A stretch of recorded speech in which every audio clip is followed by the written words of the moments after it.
ला सकती है।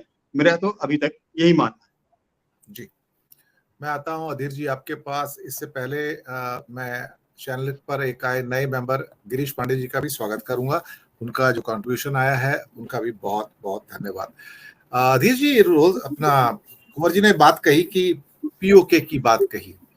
कल सुबह दर्शक मित्रों मेरा एक स्पेशल एपिसोड देखिए, जब मोदी जी अमेरिका में थे तो उस समय पाकिस्तान के साथ आईएमएफ डील कर रहा था $3 बिलियन के लोन की। कहाँ तो उधर मोदी जी का स्वागत किया जाता है, कहाँ उसी व्हाइट हाउस से डायरेक्शन दी जाती है आईएमएफ को कि पाकिस्तान को $3 बिलियन का लोन दे दिया जाए। भारत में पिक्चर पेश की जाती है कि पाकिस्तान दिवालिया है, सड़क पर है, खाने को रोटी नहीं है, दवाइयां नहीं है, कुछ नहीं है।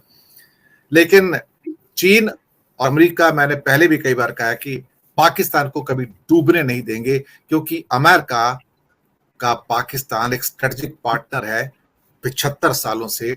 अमेरिका को मालूम है कि पैसा जो फेंक रहा है वो अंधे कुएं में जा रहा है, लेकिन वो कभी उसको नहीं छोड़ेगा, because Pakistan is a gateway to Afghanistan and central so called Asia for America.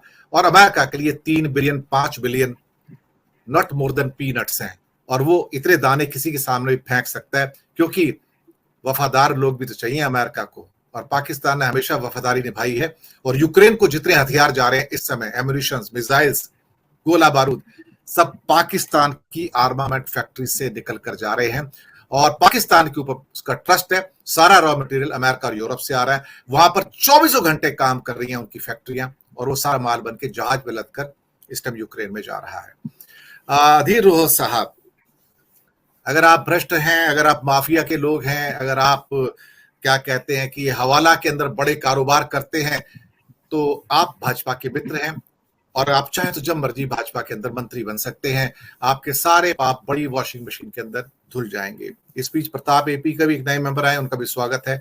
अधीर रोहल साहब, मैं आपसे टिप्पणी चाहूंगा कि भाजपा के अंदर सभी का स्वागत है। हर वो व्यक्ति जो माफिया का है, जो भ्रष्ट है, जो हो सकता है उसके कनेक्शन हवाला करेंसी अंडरवर्ल्ड से कहीं से भी हो, वो सब उनके मित्र हैं। और ऐसे लोग अब लगातार बीजेपी के अंदर आ रहे हैं। बात सिर्फ हसन मुशर्रफ की नहीं है, धनंजय मुंडे की नहीं है, दिलीप वालसे पाटिल की नहीं है, अजित पवार की नहीं है। ये सारे के सारे जिनके ऊपर हजारों करोड़ के इल्जाम थे, आज ये सारे माननीय हैं। अधीर रोहल साहब। धन्यवाद जी। जैसा आपने जिक्र किया, और सारी चीजें साफ ही है कि पिछले 9 साढ़े 9 बरस में जो कमल छाप डिटर्जेंट है वो सभी की धुलाई कर देता है। ये जो कमल छाप डिटर्जेंट और ये भाजपा की लॉन्ड्री है, इसमें सब कुछ साफ हो जाता है दिनेश जी।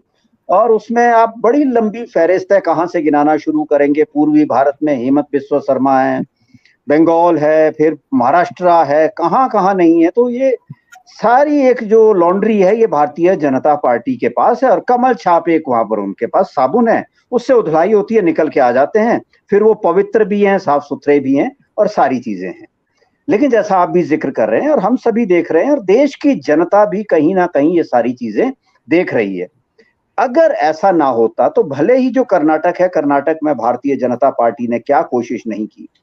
और सबसे बड़ी जो भारतीय जनता पार्टी इस समय विचलित है कि आने वाले समय के लिए जो परिस्थितियां सामने आ रही हैं, कि जिस तरह से विपक्ष इकट्ठा हुआ है, महाराष्ट्र और बिहार जो इनके पास दो इनके पिछले चुनाव में बड़े राज्य थे, साथ में कर्नाटक से इन्हें जो नुकसान उठाना पड़ा है, तो उस नुकसान की भरपाई एक तरफ थी, गिरती छवि एक तरफ थी, और साथ ही साथ फिर जो विपक्ष इकट्ठा हुआ है, तो 2 नहीं 3 मोर्चों पे भारतीय जनता पार्टी को इस समय लड़ना पड़ रहा है।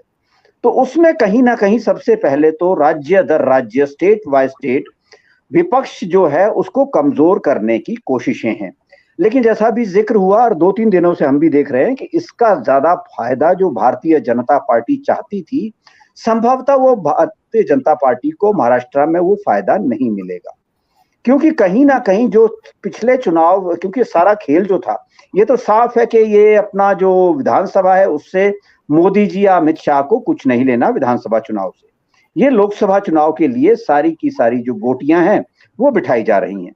तो लोकसभा चुनाव से पहले भी अगर पिछली बार 41+1 जो और था 42 सीटें आई थी, तो उतनी सीटें अभी भी इनकी किसी भी हालत में, अब जो लोग गए हैं, और जो गए हैं अभी उनका भी ये पता नहीं है दिनेश जी कि कहा जा रहा है 29 लोग हैं, कहा जा रहा है 40 लोग हैं, 36 लोग हैं, लेकिन अभी तो 9 ही लोग सामने आए हैं। और आने वाले दिनों में सबसे बड़ी बात यह है कि कल जब एनसीपी की 5 तारीख को आपके महाराष्ट्र में बैठक होने वाली है, तो उस बैठक से पता चलेगा कि एनसीपी के कितने लोग वहां गए हैं। चलिए मान भी लीजिए, क्योंकि अजीत पवार भी इतने मतलब अपनी समझ छोड़ के नहीं गए होंगे कि अपनी समझ ही छोड़ के चले गए कि इतने कम लोगों को लेकर चले जाए और कल को एंटी डिफेक्शन लॉ उन्हीं के ऊपर इंप्लीमेंट हो जाए। तो कुछ ना कुछ समीकरण तो अजीत पवार ने भी बनाए होंगे, तभी वो गए हैं।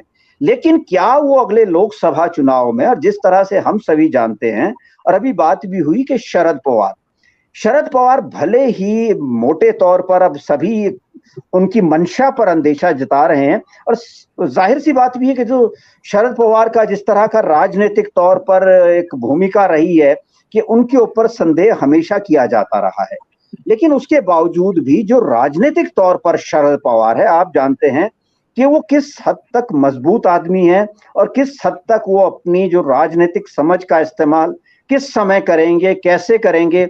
और अभी भी जो एक तरफ शरद पवार पे शक किया जा रहा है और दूसरी तरफ ये कहा जा रहा है कि मतलब वो भी संभव हो सकता है कि शरद पवार ने ही जानबूझकर ये सारी गोटियां भाजपा की तरफ फेंकी हों, लेकिन कहना अभी असंभव है कि होगा क्या। लेकिन मोटे तौर पर जो महाराष्ट्र की जनता देख रही है और जो देश के लोग भी देख रहे हैं कि कहीं ना कहीं भारतीय जनता पार्टी उसी स्थिति में आ गई है कि जो 1975 से पहले कांग्रेस ने किया था कि विपक्ष को किसी ना, लेकिन उस समय डायरेक्ट इमरजेंसी लगाई गई थी। यहां पर जो विपक्ष को 356 लगाने की आज जरूरत नहीं पड़ रही। विपक्ष को तोड़ दो, निस्ता नाबूद कर दो, ईडी है, सीबीआई है, ये एजेंसीज हैं तो सब कुछ है। अब हमने देखा कि कल ही के दिन बिहार में जो आरजेडी के 3 नेता है, लालू, राबड़ी और अपने तेजस्वी, उन पे भी चार्जशीट दाखिल कर दी गई है। उसी समय वहां पर सुशील मोदी की प्रतिक्रिया आती है कि बिहार में जो नीतीश की पार्टी है उसके वो भी कहीं ना कहीं टूट सकती है। वहां से अपने राजभर जो है उत्तर प्रदेश से, वो कह रहे हैं कि हमें यहाँ पर जो मुलायम सिंह यादव के बेटे हैं उनकी पार्टी समाजवादी पार्टी भी टूट सकती है, उनके काफी लोग हमारे संपर्क में हैं। तो ये चीजें जैसा आपने जिक्र किया कि आने वाले समय में कोई बड़ी ऐसा नहीं कि आज के दौर में किसी सरकार को गिराना ही सबसे बड़ी बात है। उससे पहले वहां राज्यपाल बैठे हैं, उससे अलग बाकी एजेंसियां बैठी है कि उनको डराओ धमकाओ किसी भी तरह से। और एक तो हमारी राजनीति में एक साफ सी बात है दिनेश जी, वो शुचिता नहीं है। अब आप देख लीजिए कि इस देश में एक पार्टी ऐसी है, उस पार्टी को क्यों डर नहीं लगता। भले ही उनके सांसद बहुत कम है, केरल में उनकी सरकार है, लेकिन सीपीएम की सरकार को भारतीय जनता पार्टी क्यों नहीं तोड़ पाती। ये सोचना पड़ेगा ना इस देश में, क्यों एनसीपी के ऊपर वो हमला होता है, क्यों समाजवादी पार्टी के ऊपर वो हमला होता है, क्यों वो बंगाल में हमला होता है, क्यों कांग्रेस पे हमला होता है। इसका मतलब इन राजनीतिक दलों में भी तो कहीं ना कहीं कमजोरियां थी ना। तो वो सारी परिस्थितियां हैं। लेकिन अच्छी बात है दिनेश जी, हमें बहुत आशावान होना चाहिए कि ये जो प्रदूषित लोग हैं, दूषित लोग थे, ये भारतीय जनता पार्टी में चले गए हैं। और आप तो साफ तौर पर खुद भी ये मानेंगे कि एनसीपी की एक बहुत बड़ी उलझन अजीत पवार के जाने से सुलझ गई है एनसीपी के अंदर। और एनसीपी अगर दोबारा से भी कोशिश करेगी तो दोबारा से, अपनी पिछली बार 4 सीटें थी, इस बार अगर 8 या 10 भी आ जाती है लोकसभा के लिए, तो उनके लिए अच्छी राहत की खबर है।